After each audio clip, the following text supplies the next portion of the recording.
మన రాష్ట్ర ముఖ్యమంత్రి నారా చంద్రబాబు నాయుడు గారు మరియు వారి తనయుడు నారా లోకేష్ గారు ఈ రహస్య పర్యటనలు ఎందుకు చేస్తున్నారో ఎవరికి అర్థం కావడం లేదు. ముఖ్యమంత్రిగా ప్రభుత్వాధినేతగా ఉన్నవారు షెడ్యూల్ ప్రకటించకుండా వారు ఇష్టం వచ్చినట్టు రహస్య ప్రకటనలు చేస్తూ ఉన్నారు. అలాగే మన ముఖ్యమంత్రి నారా చంద్రబాబు నాయుడు గారు ఈ మధ్య గ్రామ సభలలో పాల్గొని అక్కడ మనం జగన్మోహన్ రెడ్డి గారి గురించి మాట్లాడడం కూడా చూసాం. భూములు పాతిపెట్టాలి, దానిపైన కాంక్రీట్ వేసేయాలని మాట్లాడి కూడా మరి అసహనంగా మాట్లాడారు ఆయన.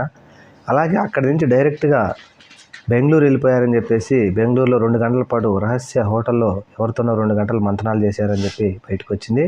ఇది కూడా వైఎస్ఆర్సీపీ పార్టీ వారు బయటపెట్టడంతోనే తెలిసింది. మరి షెడ్యూల్ లేకుండా ఈ విధంగా బెంగళూరు వెళ్ళి రహస్యంగా ఎవరితో కలిశారు, ఏం మాట్లాడారు, మాట్లాడిన మాటల విషయం చెప్పకపోయినప్పటికీ ఒక రాష్ట్ర ముఖ్యమంత్రి వెళ్తున్నప్పుడు షెడ్యూల్ ప్రకటించాలా లేదా అని చెప్పేసి వైఎస్ఆర్సీపీ పార్టీ నాయకులు అలాగే రాష్ట్ర ప్రజలు కూడా ఈ రహస్య పర్యటనలు ఏంటి అని చేసి ఆశ్చర్యపోతూ ఉన్నారు.